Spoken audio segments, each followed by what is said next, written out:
Hey guys, it's Elias. Welcome back to the channel. Thanks for tuning in today.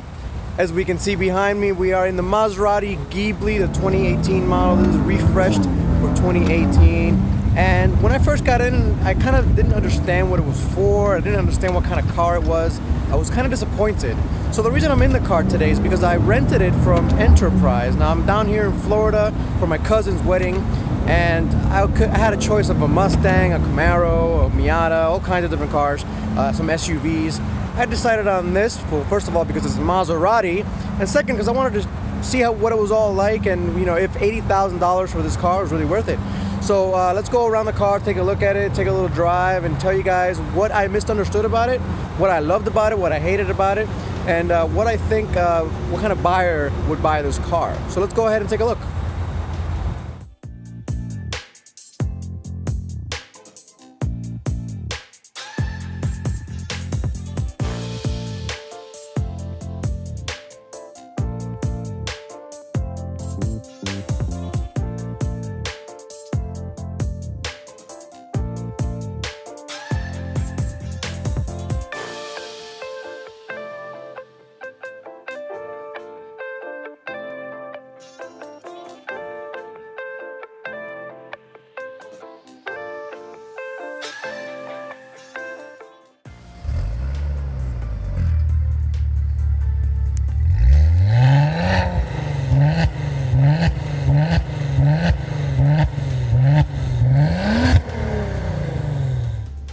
So now let's take a look at the driver's cockpit of the Maserati Ghibli, and I really like it. Like I said initially, I wasn't very impressed when I first got in it. The steering wheel was huge for a sports car, but this really isn't a sports car. It's a Grand Tourer. And if you think about that, you want a nice beefy steering wheel in order to comfortably manipulate the steering wheel as you're on the highway driving for hundreds and hundreds of miles. This is actually a really nice steering wheel. Take a look at the gauges. I love that they're still analog gauges. It's not fully digital. And you have a nice screen right in the middle. It's usually pretty bright, but I have the headlights on, so it actually dims down for us. It works pretty well. To finish out the interior here, so we got the clock up here, a nice touch, nice classic Maserati clock. We have a nice big screen, which is a welcome addition to the interior. It has a lot of functionality. It has Android Auto and Apple CarPlay, so you can just go ahead and plug in your Apple CarPlay or Android Auto, and it works really well. Here are some settings. It has start stop, it has blind spot assist. You can turn the screen off, which is really cool. You can go through settings, etc. You can go radio, media, over here there's a bunch of stuff you can do. It even has navigation, even though you could use your own Android Auto, which is fine. And then probably my favorite thing is this phone holder right here. Alright, I want to show you one cool thing here. So first, this is a really heavy duty key. Kinda like it. But that's not what I want to show you. This is what I want to show you here. It just opens up here, and you plug it in. Now if I had a shorter cable, it would look even better, because you can just slide this out, take your phone, plug it in, drop it in here, and then slide it back in. Now it has holders here, so it holds your phone up, so when you accelerate it won't slide out. Or if I had a short enough cable, I can close this up and it'll look perfect. I feel like every car should have that.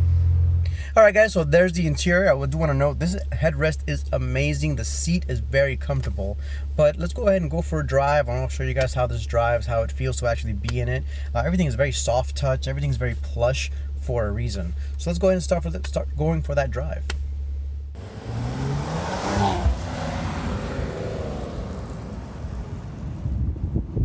Alright, we're going for a drive in the Maserati Ghibli. So when I first had a choice of cars, I wanted Maserati because Maserati stood for kind of a sports car. It has that race pedigree that most other brands do not have. Well, I sat in this car and I put myself in this very position. It's I call it race position, where you're very close to the steering wheel. Not too close, because obviously you have an airbag, but I'm very close. My elbows have about a 90-degree bend to them, and I'm ready to attack corners as fast as possible. So let's start driving that way, and I'll tell you why that's the wrong way to look at this car. Of course, you got all these kinds of buzzing and sensors, and whenever you go reverse, they all go on high alert. So I'll put it in sport mode, of course. And in sport mode, the exhaust actually sounds really good.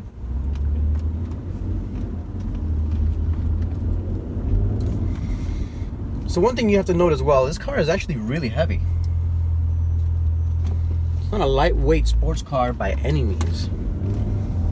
So in sport mode, the suspension gets kind of, harsh. The accelerator pedal gets really twitchy. The transmission gets super aggressive, and it feels sportier, and it can be fun.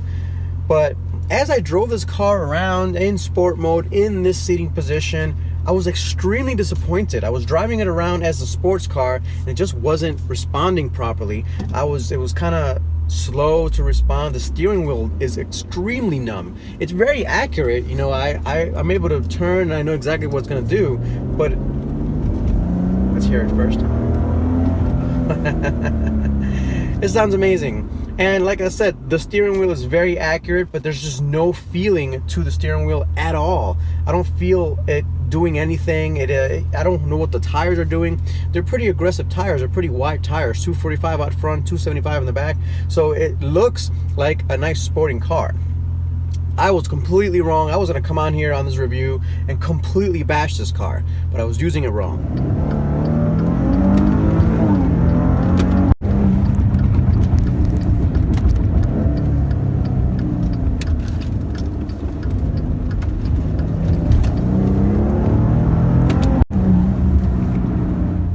So instead of sport mode, you put it in ICE mode, which is efficient. It softens up the suspension, everything feels nicer.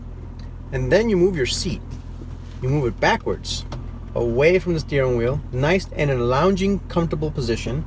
Maybe you raise it up a little bit so you can see the front of the hood. It's really cool that you can see the hood here. Nice big front hood. And you kind of relax and you enjoy the ride. Everything is made to feel like a long distance GT cruiser, and this is what this car excels at. On the highway, I have not driven a better car at all. I have a ZR2 pickup truck, which is really good, but it doesn't compare to the stability in this car. I went through a lot of construction zones, a lot of slithery areas where you have to kind of drive around and be careful and not, hit the guardrail or anything like that. And this car was perfect at that. It was really amazing. And it's not a sports car by any means, but as a GT tourer, I can drive for hours and hours and hours in quiet comfort in this thing. And that's the other thing you gotta remember. This car is extremely quiet on the inside. Yes, the engine is a Ferrari-inspired engine, and it's built in a Ferrari plant. So it's actually built by Ferrari. It's not really a Ferrari engine though. It's a twin-turbo V6. And if you know anything about engines, twin-turbo V6s or V6s period are not that special. I wouldn't be surprised if this is the same engine found in the Alfa Romeo Quadrifoglio. It's also a twin-turbo V6 made in the same plant.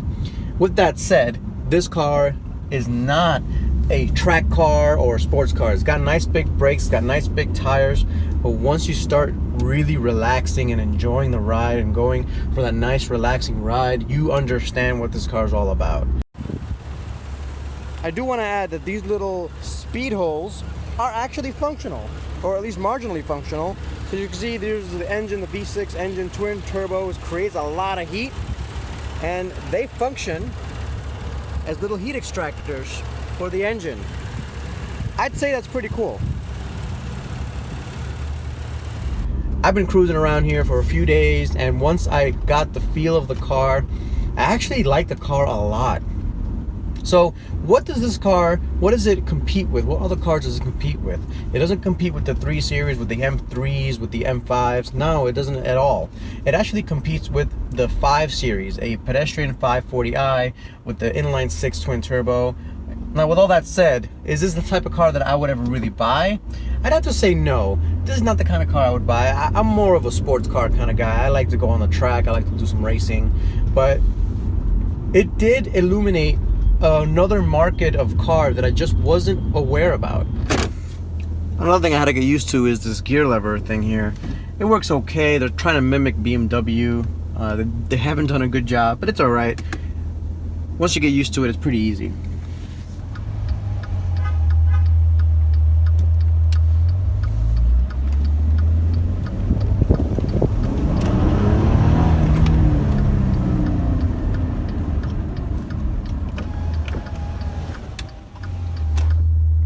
So a big problem with sport mode is that the transmission and everything gets so aggressive, it kind of jolts you around. It makes it very, very uncomfortable.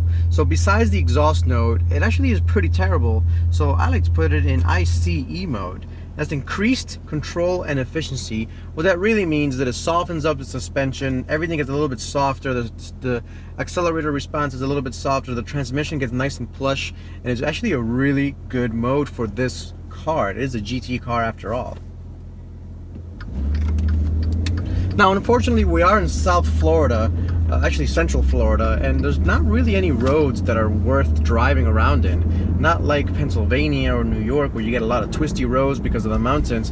There are no mountains here, so you get a lot of flat roads, mainly around these developments. You can't really go too fast in, but you know, stretch the legs a little bit. And as you can see, the twin turbo V6, it's not really that much of a powerhouse. The 335D that we own, it's a tuned diesel, is way faster than this. So is the Type R. The Type R will run rings around this. The whole point of this car is as a comfortable cruiser. So as you see me here driving around, I get nice and comfortable. My chair's pretty far back compared to my other seating positions in the sporty cars that I own. And it's actually a lot better than those cars at long distance driving. Is a lot more comfortable. The steering wheel, I didn't get why it was so large when I first got in it. Now I totally understand it, and it's basically to do with the fact that you can put your hand in any real position from the bottom to the top, and it'll be pretty comfortable no matter what you do. The screen and everything like that, it's pretty big. I don't have to worry about it. I can go through the controls here pretty easily. And I don't know if you guys hear that, but the engine just turned off. Now usually in sportier cars that I drive, like a 3 Series or a 5 Series that had start stop, I would automatically turn that off. I don't want my sporty cars to be doing that. But since this is more of a grand touring type of car, I don't mind it at all here. And that's the other thing I want to mention. Fuel economy in this car, it's actually pretty terrible. So I've been averaging around 18 to 20 miles to the gallon, and honestly I haven't really been pushing it. You know, I go the speed limit around 70-75 miles per hour in and around the Florida area, and it really hasn't been gaining me that many miles to the gallon. As you can see, the engine turned back on to power the air conditioner, which is all good because it's pretty hot out right now. It is Florida. The other problem with this car is that it's really heavy. It's a very heavy car, and it's something that you really have to get used to. Alright guys, that pretty much wraps it up. Thanks for watching as usual. Like I said in the question before, would you buy this car? Would I buy this car? Well, it all depends on what you'd like. What would you guys choose? Would you guys choose a 7 Series? Would you guys choose a 5 Series? Would you guys choose an Audi A7 or something similar to that? Or would you choose this car? A very unique and awesome looking car that it has a very small market share, which makes this car a more unique vehicle. All right, peace out, guys.